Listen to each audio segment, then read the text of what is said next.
I've been a barrister for nearly 30 years now, and I specialise in very serious crime, always appearing on behalf of the defendant.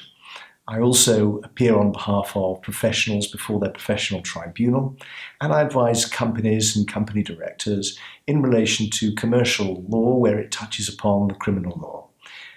My practice has therefore taken me before many and varied courts. I appear as an advocate in front of the Crown Court, the Court of Appeal, House of Lords as it was, and the Supreme Court as it now is. And I appear on behalf of doctors and dentists, accountants, solicitors and the like in before their professional body, and before clients who need advocacy skills when they're accused either of disciplinary offences or criminal offences.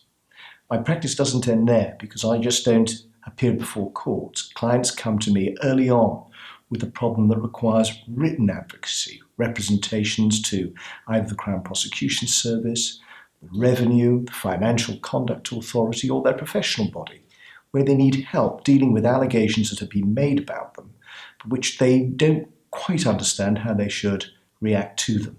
And so one's skills as an advocate are not just limited to court, but also to dealing with and corresponding with investigating bodies, be it the police, the Revenue, professional body, or anybody else. The main key areas of my practice nowadays are defending people accused of very serious fraud, insider dealing, money laundering, or international corruption. Those cases characteristically are prosecuted by the Serious Fraud Office, although also by Crown Prosecution Service special units.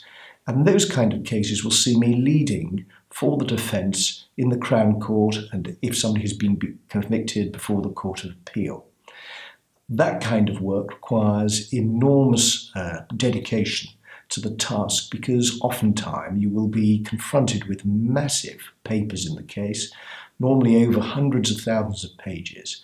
So one requires a team that is totally dedicated to the job and understands how to see the wood for the trees, because although there will be, when facing such a case, all this material that you have to answer or feel you have to answer, in fact, the great skill of the barrister, and certainly one with experience, is to be able to identify what are the real issues for the client, what must he deal with, what must he answer. It may be on a very careful analysis. In fact, the prosecution are unable to prove part of their case. For instance, you may be charged with a conspiracy to defraud or a conspiracy to launder the proceeds of crime, and the prosecution have to prove certain elements of that offence. What part of the skills of a barrister is to identify what the evidence is that the prosecution actually have and to analyse what it properly can prove.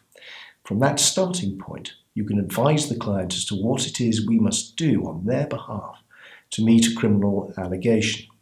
Likewise, when representing a professional before his professional body, or more likely, and very often, responding in correspondence to allegations made to a professional by the regulating authority, you need to identify what is it that the regulator says I have done wrong, what is it they can prove, and to what extent do I concede what they say is misconduct. For that, one needs to have a great deal of experience in disciplinary matters.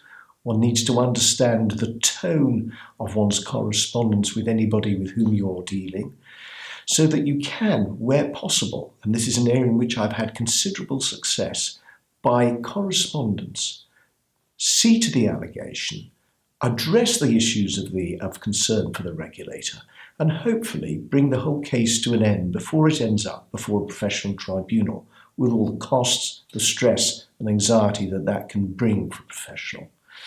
And the other area of my practice is advising corporates and company directors where matters of real concern in relation to criminal law have occurred. A company may discover that inadvertently it has become engaged in criminal activity, or it has been the victim of criminal activity. It may have been defrauded of tens, hundreds of thousands of pounds, millions of pounds, and wants to pursue their recovery.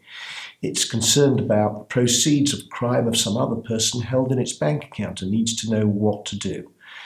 And in this regard, one has to address the money laundering provisions of the Proceeds of Crime Act, and also to determine what is the correct step to take, either by making a suspicious activity report, or by reporting matters to the police or the prosecuting authority, or probably by dealing with matters in relation to your professional body.